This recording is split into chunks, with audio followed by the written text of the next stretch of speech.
The manga starts with Hiroki Watanabe explaining what happened to his father, a painter who had a strong passion for his art and didn't care much about anything else. One day, he vanished for 3 days. When he was found, his corpse was mummified. This traumatized Hiroki.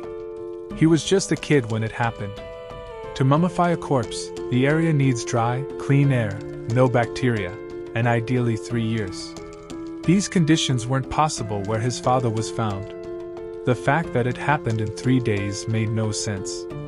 His father's death remained a mystery. We see Hiroki riding his bike to school, thinking about how he doesn't want to go. His thoughts distract him. He almost hits someone.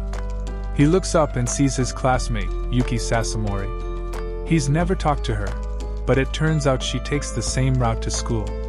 Lately, people in class have been talking about her ever since the school year started. Hiroki has nothing to do with her. They're worlds apart. While pedaling, he hears something familiar. Yuki is singing a song from his favorite anime. He's surprised she even watches anime. Excited by her singing, he forgets he's in the middle of the road. A honk snaps him back. He looks left and sees the infamous Truck-kun, ready to isekai him. He wonders if this is it. Is Truck-kun about to send him to the Shadow Realm? Someone presses a button on a watch. The truck freezes, time stops. Hiroki is stunned. Yuki calls out, asking if he's hurt. He says he's fine, still shaken. With an expression like he just saw death, he asks what just happened. Yuki starts explaining as they walk to school. Turns out she found a watch with a note inside.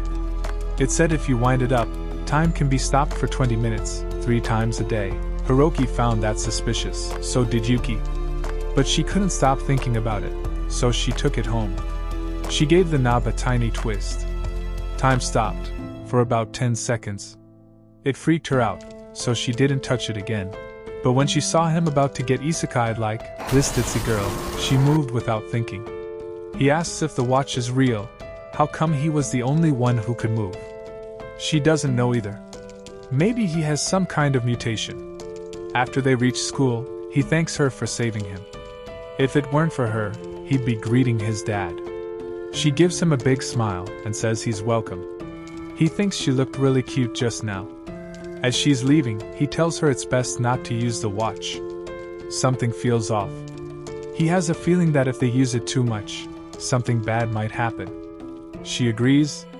Next day, Yuki texts him and says she's freezing time. Hiroki asks where was her self-control. She answers it's better than being late, and she told him so he wouldn't freak out when time froze. Hiroki now knows she's the kind to act first, thinks later. At school, the teacher suddenly announces a pop quiz. Anyone who fails stays behind after classes. He then says start. Hiroki thinks his homeroom teacher is too intense. The teacher writes something on the board then says they have 30 minutes. But before he finishes, he freezes. Hiroki's surprised and figured it must be Yuki. He looks at her desk and sees her peeking at another student's answers. Hiroki panics. He tells her that's cheating. She says she already flunked and doesn't want to stay for the after-school hell special. Hiroki thinks he can't let her become a cheater, so he tells her to copy his answers instead.